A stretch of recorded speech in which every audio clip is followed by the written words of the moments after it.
This week we tighten our Dyneema rigging and explain some of the unique features of our sails and rig while underway to our next destination. With reefing, so we can kind of have a better idea and consistently reef in the same spots. And that's a nice little lightweight wind indicator on every single one of our bits of rigging.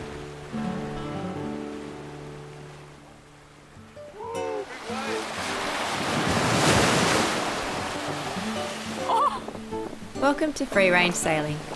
For the last 4 years we have been sailing around our island continent and sharing our experiences with you. Just look at that. Sensational. After 9 months of hard work, we have just completed an extensive refit of our 50-year-old 30-foot fiberglass sailboat in Tasmania. Now we have a short weather window to close the loop and sail the 2,000 nautical miles home to Western Australia before the westerly winds of autumn return. To join us each week in a race against time to reunite with our families, thanks for subscribing to our channel and hitting the bell button.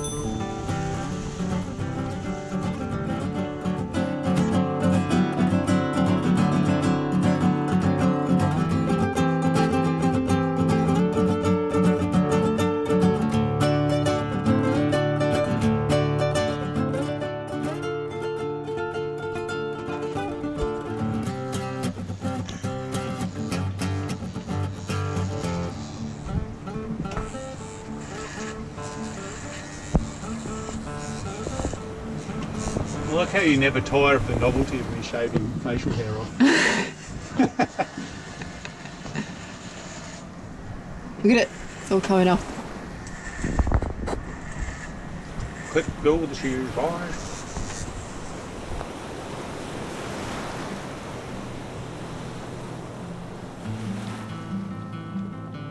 Anchored in Emu Bay, Kangaroo Island, we used the opportunity to tighten our Dyneema rigging.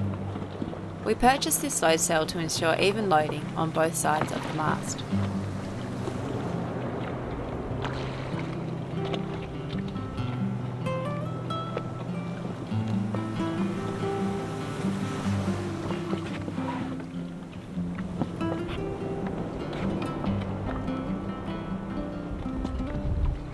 Attaching the load cell between the 4:1 purchase that we scavenged from our boom vane and the lashing made it easy to see the loads being generated. In place of knots, we use this 20mm PVC tube to join the load cell to the lashing. It makes it easy to disengage once we've applied the correct load.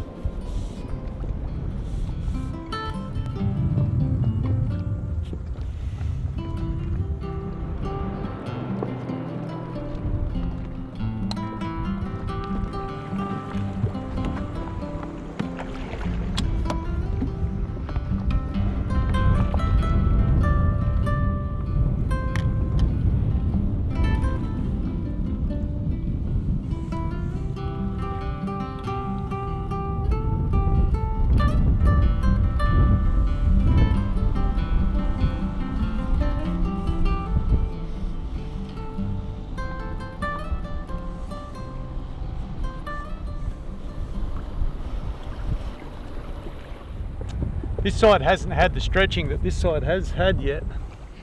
So even though the mast is in column,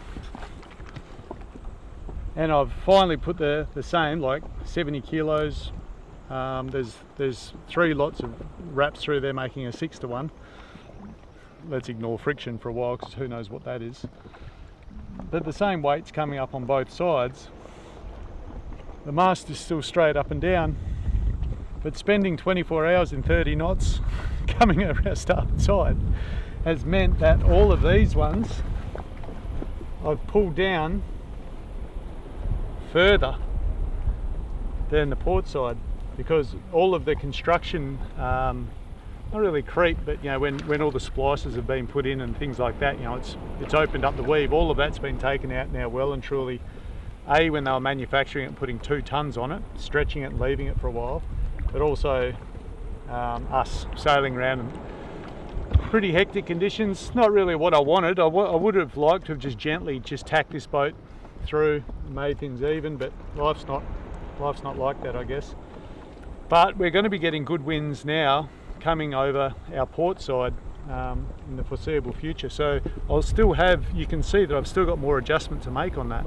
These ones are pretty much done. Like, there might be a little bit more creep to deal with, but I can feel now that the tension's very even and the mast is in column. By looking along the track that the mast slides go up and looking for any chicanes or deviations, you can see whether you're pulling the mast out of column along the way, which isn't happening. It's a nice straight black line as it goes up there. When we were sailing in very hard conditions, I could see these, they just started to not come loose, but you could just see the tension come off. So the upper shrouds, they're really hard, and I haven't seen much movement in them. These lowers, a little bit of movement in them when we're off the wind there. So we'll see how it all goes on the next sail.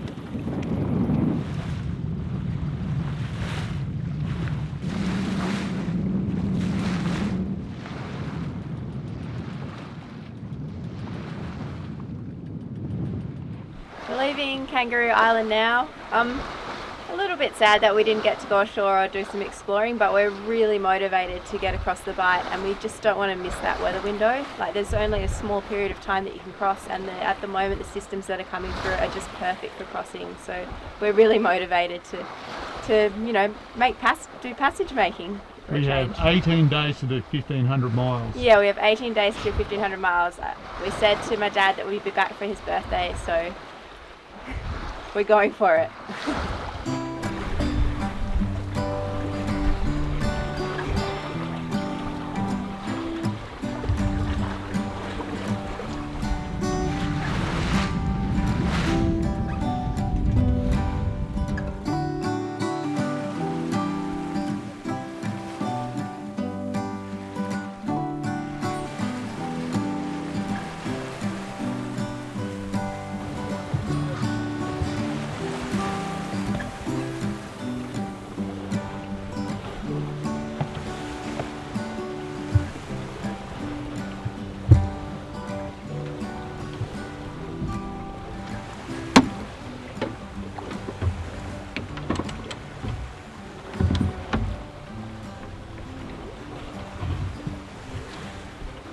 Well, that's we're sailing with a wind vane at the moment, so we have two options. We can either put the foil up, which is that, and that uses no power and it's just the wind. And it's really great because however the wind shifts, the wind vane will keep us steering as the sails are set to the best advantage, and we maintain that speed. But you have to pay attention, because if the wind shifts, then we'll steer off with it.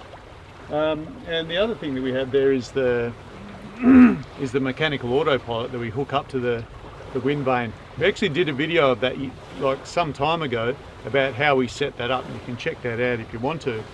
But what we normally do is, when the winds are too light to make the foils react properly, or if we're motoring and there's no wind, then we can hook up that electronic brain to our wind vane. The reason that we do that, instead of just hooking up that tiller pilot straight to the tiller, is if it has to push the actual tiller and move the rudder itself, then it's using quite a bit more power, and it's putting a bit more wear and tear on the unit. Whereas if we hook it up to the wind vane, all it needs to do is just move the counterweight, and the servo pendulum takes all the force. It never has to exert anything more than just moving a little weight, which is nothing for it. So that keeps our power consumption way down. Of course, if we were doing it while we're motoring, it wouldn't really matter, because the motor's alternator is making more than enough electricity to manage it. Sometimes we do sail with it just on the electronic brain, and then the wind generator normally takes care of any consumption as well that it's going to be having. But it's much quieter and much nicer if we can balance everything nicely and use the actual wind foil.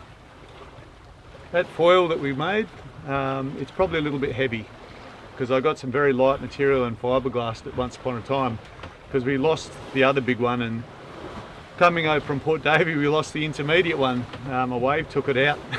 So I'll have to make another one at some stage, but at the moment everything's going well, so it's great.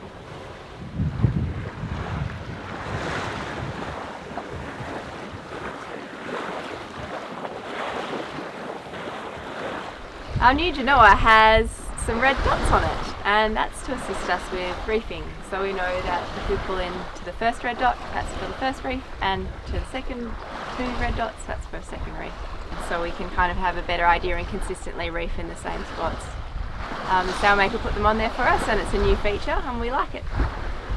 Another thing that's going on our lower stays and on the shrouds is the anti-chafe protection. Where it's been finished off, it's been whipped on and finished off with self-amalgaming tape. But the threads of the whipping have been left long, they haven't been trimmed off. And that's a nice little lightweight wind indicator on every single one of our bits of rigging. And now if I look up at it, I can see how the air's flowing along the sail. I can see the telltales on the sail, but I can also see, if I look up there on our shroud, how the wind's influencing that little tag. Admittedly, there's not much wind at the moment, but I can see on one side that the wind is coming across like this, but here I can see it's bending around with the sail, which is quite cool. We got rid of our sail track, all right, a big chunk of metal that was going up the deck, and it had lots of fastenings all through the deck. All of them a point of failure, all of them a point of leak. So we got rid of it, and what we've done is just have a 4-to-1 with a couple of frictionless rings that you can see here. And its purpose is to pull down the sheet and change the angle, so we can either be pulling along the foot of the sail or pulling down on the leech, just depending on where we go. And because you can pull it along in a 4-to-1, it's infinite control, and then I can just make it fast here once I've got it where I want it. We found with those little frictionless rings, because they're made out of quite a hard alloy that's anodized, when we first put it there, I didn't put any restraining device, and they've actually hit our hull a couple of times when we were in that heavy weather and chipped our paint. So what I went and did is I got a couple of shackles and just attached them here to the lifelines, and now there's some very fine bungee elastic cord that I've tied to those tied to those control rings. So now they're free to move with the sheet, and I can do all of that. But it holds them this far up off our tow rail, so they can't actually get down and chip anything more. So if you're mucking around with control rings, or you think it's a good idea, you really do have to think about restraining them when they're not actually on the sheet. When they're on the lazy sheet, for instance, that one's free to just sort of dangle around and bang around the place. So you need to sort of put them on a leash. That's what we've done here.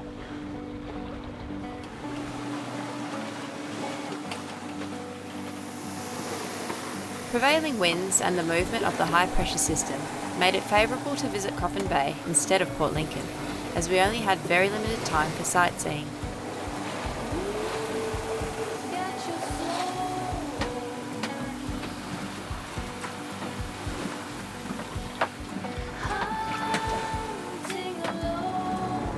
Entering Coffin Bay involves navigating through some very shallow water and dodging a few oyster farms.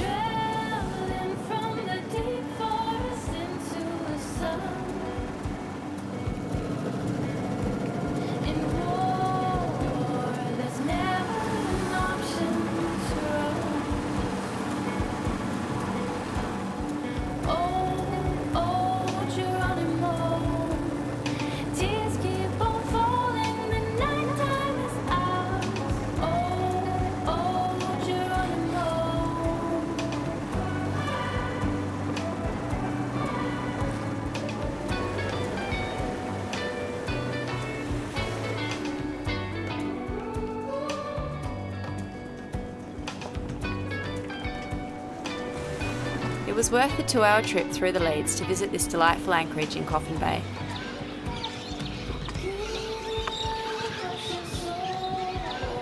Nestled amongst the oyster farms, fishing boats and boisterous birds, we felt right at home.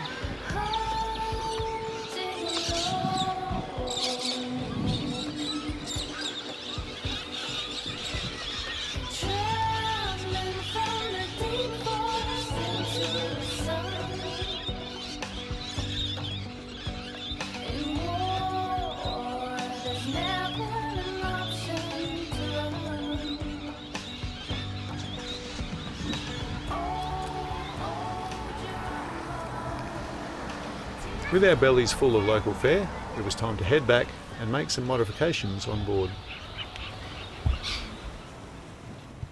Well, we need to make a little bit of adaptation. The large foil that we use in really light winds, we don't really need that much because we can use the electronic brain on our wind steering to handle really light winds, so I probably don't need it this big. And the little one, this was great in 30 knots, you know, this tiny little foil. But our medium-sized foil, which was about this big, it went MIA.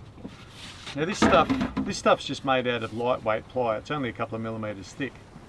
So the other one, it had been used so often because it's great in, you know, like 12 up to 25 knots pretty much. The other side had worn out. We'd ended it, so there was a bit of a split. But anyway, we've got this one. I reinforced with this fiberglass. It's a little bit heavy, to tell you the truth. I should have left it unreinforced, but I didn't like them snapping. But I'm just going to, I just trace that. But what I want to do is make us an intermediate one again. I don't need this big long one, so I'll cut it off about there. Just enough so we can steer the boat in, like, you know, 15 knots, 20 knots of wind. We found this one, because it was so high, it really flops around, and in big seas, the momentum of it, you know, sort of, it goes like this and it throws around a bit. So we'll get rid of it because the medium-sized one steered us really well. The little one wasn't big enough, and the big one was too big. So we need that Goldilocks zone. This is the opposite of having a good workshop. Just hold it with my leg, how about that? Bad.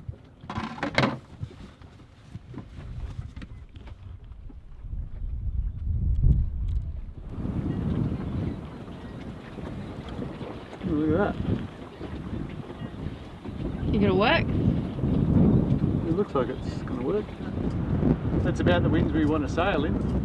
What have we got at the moment? About 15 knots in here? 10 to 12, I reckon. What do you think? Yeah, it doesn't feel very windy in here. No. It's windy out there. That's that looks pretty good. I don't know if I'll bother rounding the tops over. I might when we get to WA, I might make a whole new set of those up, and then I might finesse them a bit. But for this, I think I'll just see how I feel about it before I put too much more effort into it. It's not like rounded edges are necessary. That looks pretty good.